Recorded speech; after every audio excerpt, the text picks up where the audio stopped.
Hello again. This is FSH Society's Story Time with Belinda Miller. I'll be reading again from Winterfrost, the first book in the series, Philip's Quest. Enjoy! Chapter 11, Razor Snoot. The new creatures were certainly strange. Occasionally, they would put out a few rusty knives and other weird items to sell, but it was obvious they weren't much interested in selling anything.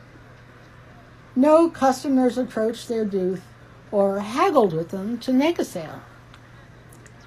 As the day drew on, the creatures left their wooden crates and disappeared behind a grassy hill.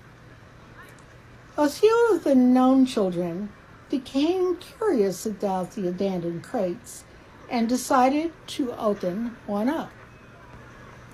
They dragged it off the market circle behind an elm tree. "It certainly is heavy," proclaimed a younger to his pals. "I wonder if it's filled with gold and silver." They pried it open, and much to their disappointment, found it was filled with rocks. The children shrugged and ran off to cause some other mischief. In the meantime, among the dark-tunneled wagons that were hidden out of view, the strange creatures had begun to tear off their outer clothing to reveal what they really were. Goblins! Nasty, smelly, slithery goblins with bulging red eyes and jagged yellow teeth. They drooled and hissed, and they stunk. Oh, how they stunk! Their skin was green, and their ears were pointed. Some of the goblins wore large golden earrings on the tips of their pointy, long ears. They had the longest toes you could imagine, too, with grimy, yellow, jagged toenails. They used them to climb tall trees, to spy on people, and to eat bird eggs. Once they had removed all of their disguises, the vile creatures began to uncover the gray, dirty covers of their dreadful wagons. There were even more goblins inside. They tore out of the wagons like a green, smelly river, yelling and cursing. And spiders, big, hairy, dark, green and black spiders. Some spiders had bright red stars on their heads, and others had green dots all over their bodies. Their sharp pinches clicked together in anticipation. Goblins are nasty and rude little creatures, no manners whatsoever. They even fought amongst themselves, pushing and shoving and cursing at each other. "Stop stepping on my seat!" screamed one. "No pushing!" cried another. As the frantic little green creatures harnessed the giant spiders and began to jump on top of their backs, an enormous goblin pushed its way through the chaos. It was called Razor Snoot and was the leader of the goblins. He hissed his orders to the smaller ones. "Stop, you stupids! They'll hear you. It's bad enough that you stink. They'll smell you coming first. Quick! Get those bloody spiders ready. Someone might see us. Quick! Quick!" Razor Snoot was a sight to behold. He stood a full 2 foot taller than any of the other goblins. He had skinny little green legs with pointed toes, but his upper body was massive. Thick green arms covered in purple veins and bumps hung down to the ground. He wore a spiked bracelet around each wrist. His chest was even bigger and was covered in a combination of plate armor and worn leather straps. Random spikes poked out here and there. A necklace of small skulls hung around his massive head. He had a face that only his mother had loved. Unfortunately, he had eaten his mother when he was 6.5. Nevertheless, his face was ghastly, even for goblin standards.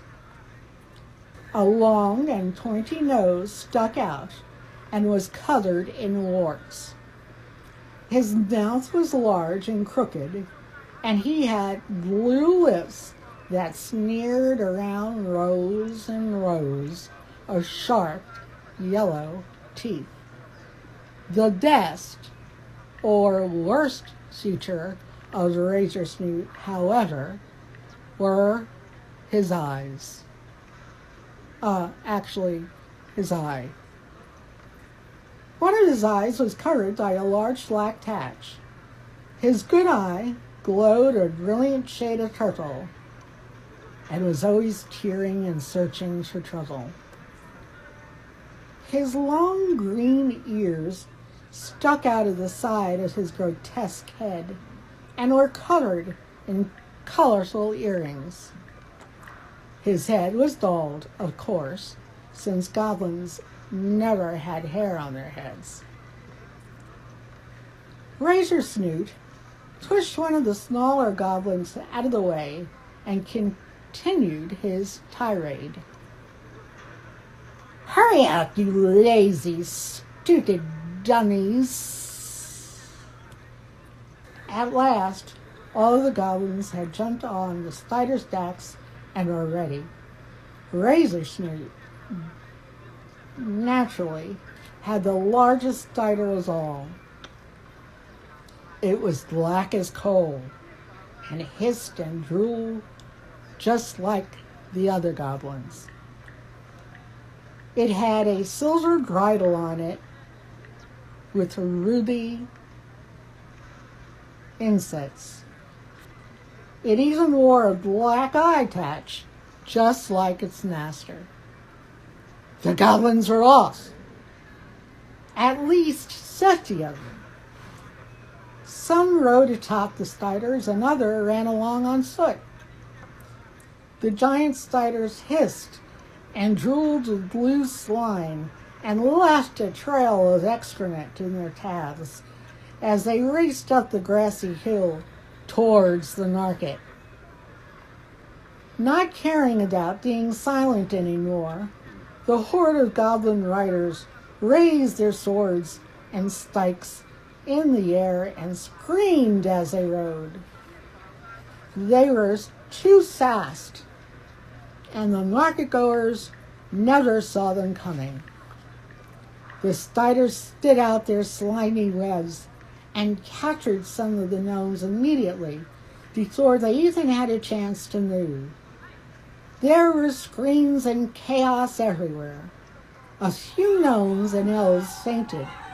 Some of the vendors and patrons dashed off in any direction they could, but many others just stood in horror and stared, frozen with fear.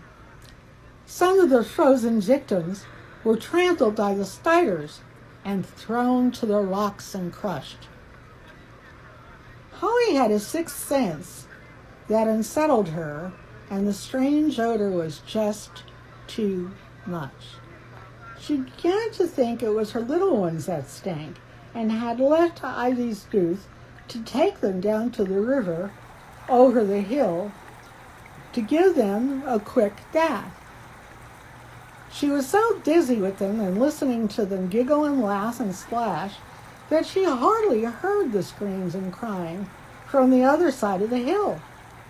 Still, she felt something also was happening.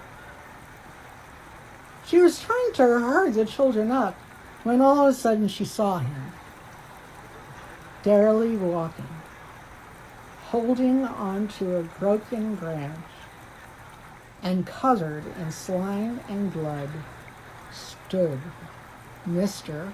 Ragwort. No, no, no, no, what has happened? Where's Christopher? Where's Ivy? She screamed. "'Tis Nan. 'Tis Dad, Nun. 'Tis Dad," he moaned as he collapsed on her lap. The children were terrified and began to cry. Holly gathered them up and shook Mr. Ragwort until he could gather himself, and crossed the stream and hid behind a group of big boulders. The goblins had completed their task. The gnomes, dwarves, and elves that were still alive were tied up in the spider nets and dragged behind them. Some were in locked cages. Many others were strewn about the marketplace, motionless. "Throw these pathetic creatures into the wagons. No, no," screamed Razor Snoot. "What shall we do with the dead, your gratefulness?" asked one of the goblins. "We'll leave them here, you dummy, just like the lady told us to."